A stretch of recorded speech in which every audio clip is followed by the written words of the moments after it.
Thank you for having me. As most of you know, half of Jamaican population lives in rural Jamaica, whereas most healthcare is concentrated in the urban areas. This presents a significant challenge to providing quality healthcare to everyone. It impacts morbidity and mortality in chronic conditions such as sickle cell disease. The good thing is that modern technology can equalize many of these inequalities. Digital health technologies have the power to bridge gaps and create a more connected, equitable healthcare system. Digital health is simply the use of digital technology to improve the health of individuals and populations. So I hope I don't have to convince you of the importance of digital health in 2024. But according to the WHO, digital health can make health systems more efficient and sustainable, enabling us to deliver quality, affordable, and equitable care.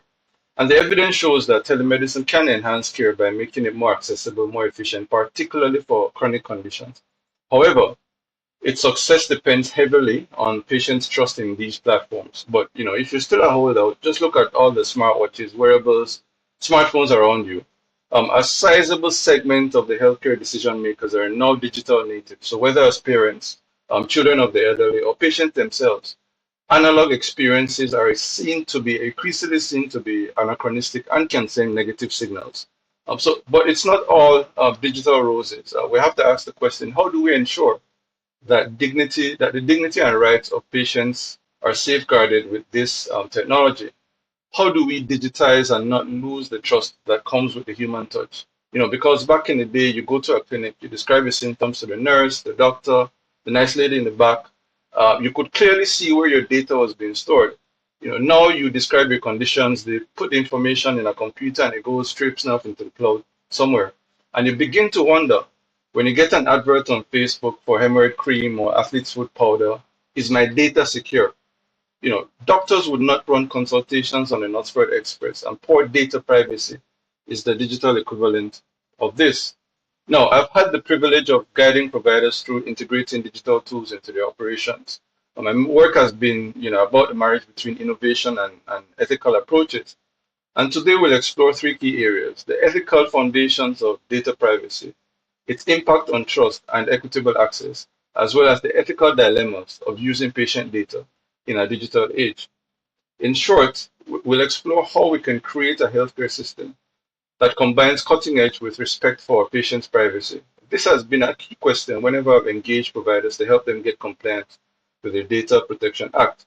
But we have to see caring for our patients' data as part of our duty of care in a digital age.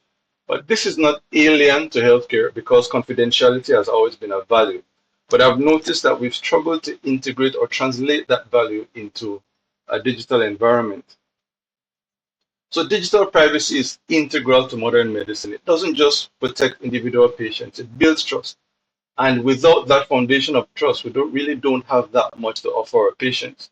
It's easy to picture a ward round where a doctor asks about the blood count, another asks about the imaging, and another asks what's the patient's name, and everybody stares blankly. Or another scenario where we're on ward rounds talking about the diabetic foot as if there's not a whole patient in front of us. In the same way that patients are not their conditions or body parts, patient information is more than just charts, numbers, or patterns. It's a description of a person's identity. It reveals vulnerabilities, intimate details of their health, and their trust in the healthcare system. They are more than the sum of their medical data. It's their life story, and they get to choose who hears it. So safeguarding this information is then an ethical obligation. If that data goes where it shouldn't, the patient's sense of safety and trust in the system goes along with it. So violations of data privacy can cut deep. Patients lose agency when their data is mishandled. You probably would not want to share photos of you in your underwear online, where most of us wouldn't anyway. But imagine if your results, your MRIs, X-rays were leaked. None of us are really just data points or data. Medical information reveals so much about us. So how we handle that data goes to the core of medical ethics, and we'll see how in just a minute.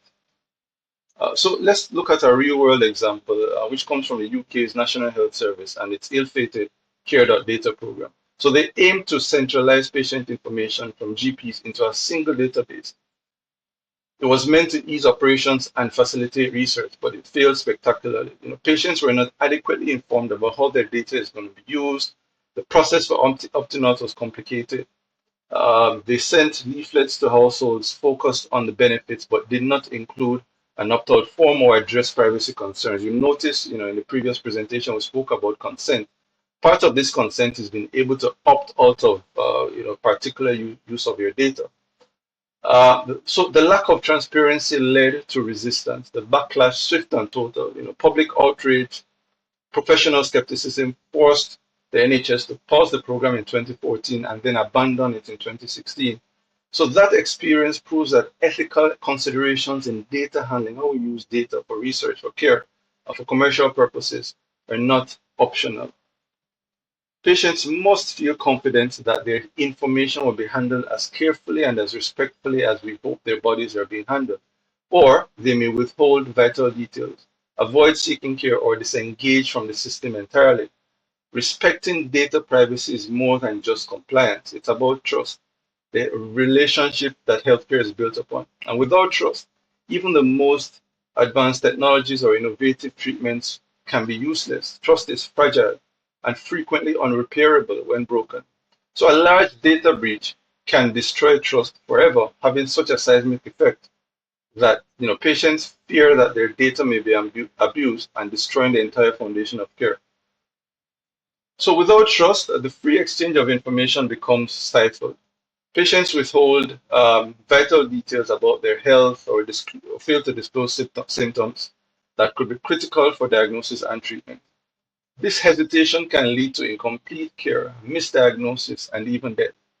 For example, consider patients grappling with stigmatized conditions such as mental health disorders or HIV. These individuals are especially sensitive to how their information is handled. If they cannot trust their provider to maintain confidentiality, then they will not share their information, and that causes risks to themselves. Loss of trust also undermines public health efforts, especially in a crisis. So let's think back to how the fallout from the Tuskegee experiment led to the African American community's reduced uptake of the COVID-19 vaccine. Similarly, we had issues with the adoption of contact tracing apps during the COVID-19 pandemic. Can you imagine the ultimate Big Brother scenario, downloading an app for the government to monitor your whereabouts? And we can all remember the fallout with the Jam COVID breaches.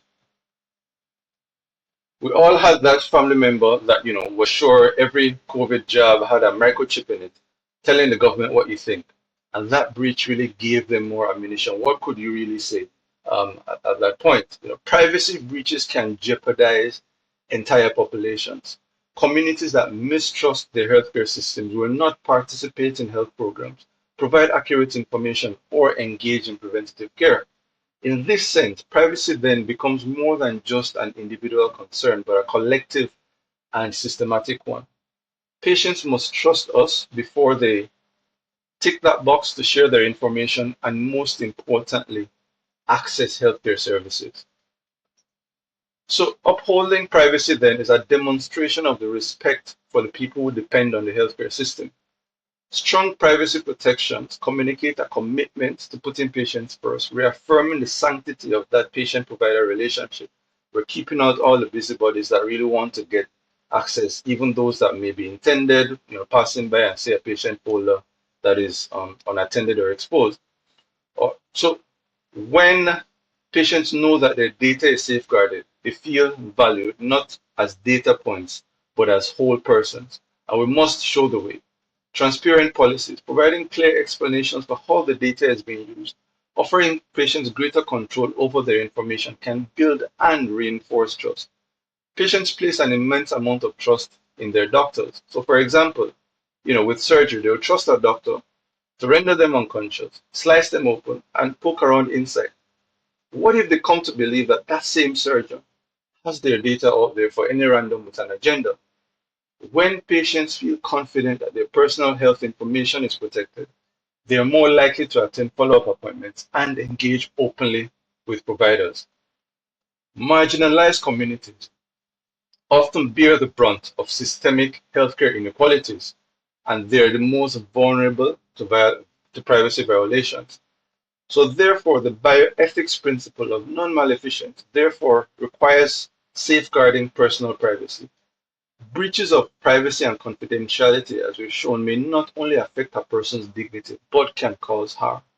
So prioritizing secure, transparent systems will bridge gaps in access and ensure that no one hesitates to seek care out of fear of their privacy.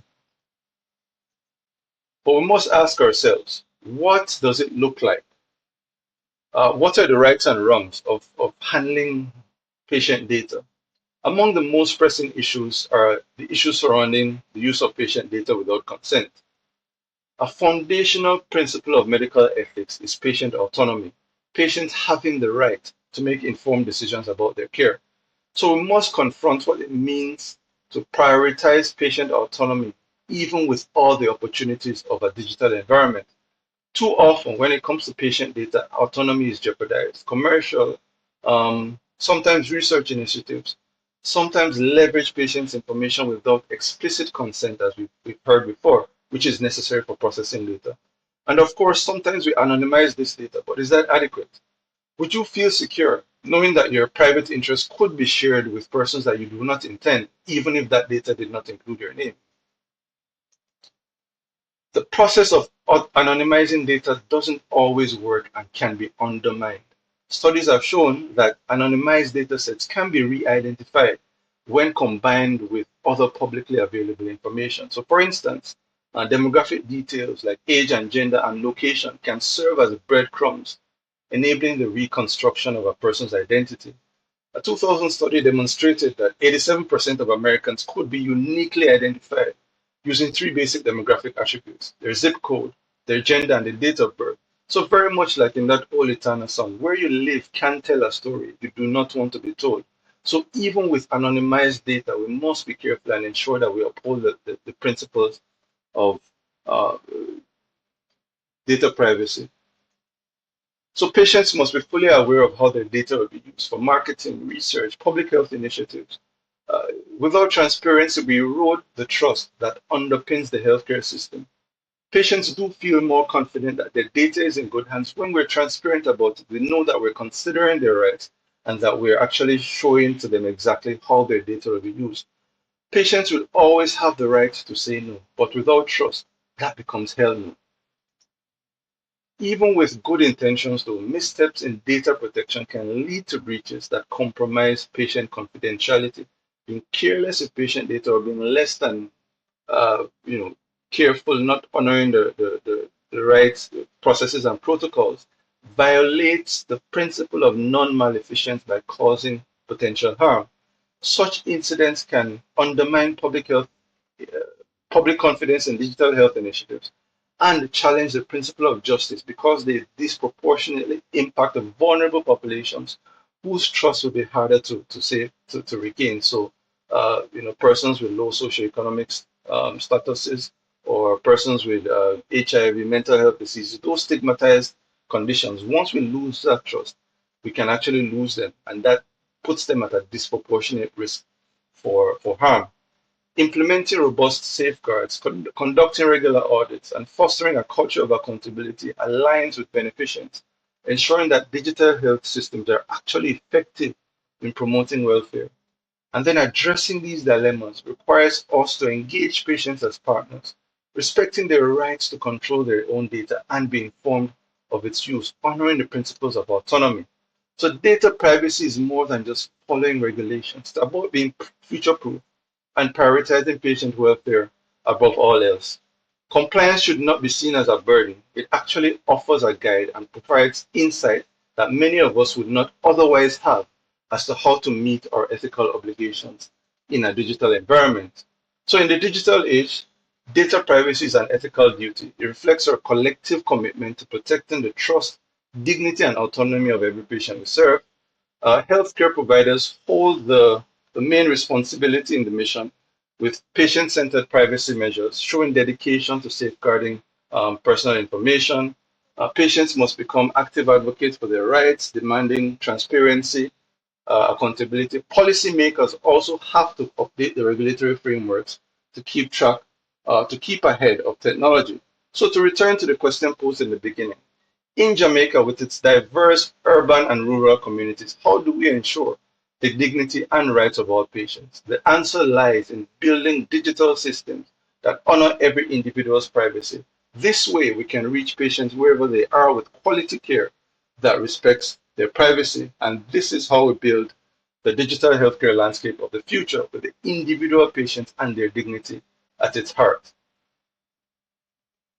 Thank you.